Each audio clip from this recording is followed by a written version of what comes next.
Wala ka pa, nandito ka. Tatanong kasi ako. Boy, Kasi mararamdaman na niya yung mga naramdaman namin nung nandito. Oo, at saka, tatanong kasi ako sa kanila. at saka ito kasi, sabi ko nga sa inyo, hindi kasi biro yung pinagdadaanan. Ako noon, boy, nung di ba, nagsiman din ako. Hindi lang ako natuloy kasi colorblind. Akala ko noon, yung thinking ko no, kapag nasa barko ka, masaya lang, konti lang yung duty, tapos puro saya lang dahil mga lalaki. Yun ang Nung misconception. sinabi nila Kalo, hindi pala biro. Kasi kung trabaho talaga. At kapag tapos sa trabaho mo, mas pipiliin mo na lang talaga magpahinga. Minsan nga, sinasacrifice mo na yung kain mo eh. Oo, kaya, Matulog tapos ka ang lang. isa pang pinakamalaking kalaban natin, yung pagkamis sa pamilya. Grabe. Kayo?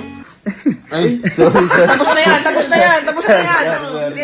Dito na. Boy, syempre, ako naman, hindi kita pababayaan as kuya mo.